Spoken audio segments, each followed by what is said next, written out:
కేంద్ర ప్రభుత్వం నిర్మిస్తున్న అంబర్పేట ఫ్లైఓవర్ పని 2021 సంవత్సరంలో ప్రారంభమైంది కానీ ఇంతవరకు పూర్తి కాకపోవడంతో ప్రజలకు వాహనాలదారులకు అనేక ఇబ్బందులు ఎదురవుతున్నాయి. అటు ఆలికేఫ్ చౌరస్తా డీడీ కాలనీ వైపు వాహనాల డైవర్షన్ చేస్తున్నారు. సుమారు 2-3 కిలోమీటర్ల దూరం గత 9 నెలలుగా మూతపడడంతో ప్రజల యొక్క ఇక్కట్లు వర్ణనాతీతం. ఇప్పటికైనా అంబర్పేట్ ఫ్లైఓవర్ పని త్వరగా పూర్తి చేయాలని సిపిఐ నాయకులు మహేందర్ డిమాండ్ చేశారు. అంబర్పేట్ నుండి 3 సార్లు ఎమ్మెల్యేగా గెలిచారు. అంబర్పేట్లో చైనంబర్ ఫ్లైఓవర్ ఎప్పుడో ప్రారంభం కావాల్సిన చైనంబర్ ఫ్లైఓవర్ ఇంకా నత్తనడకనే వర్క్ నడుస్తూ ఉంది. 2017లో రాష్ట్ర గవర్నమెంటు దాన్ని ప్రతిపాదించింది అసెంబ్లీలో. చైనంబర్ ఫ్లైఓవర్ కోసం 110 కోట్లు ప్రకటిస్తున్నట్టుగా అప్పుడున్న కేటీఆర్ గారు చెప్పారు.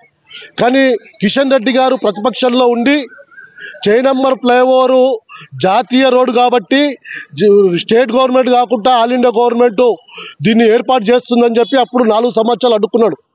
2019లో ఎంపీగా గెలిచిన తర్వాత కేంద్ర మంత్రి అయిన తర్వాత ఆ ఫ్లైఓవర్ 2001లో ప్రారంభమయ్యి ఇప్పటికి కూడా పూర్తి కాలేదు. నత్తనడ నడుస్తూ ఉంది. ఆ చుట్టుపక్కల ఉన్న ప్రజలు మొత్తం కూడా చిన్న వ్యాపారులు సుమారు 1000 మంది వరకు వాళ్ళ షాపులు నడవక ఇప్పటికే అప్పుల పాలయ్యి అనేక మంది రోగులు అనేక బాధలు పడుతూ ఉన్నారు.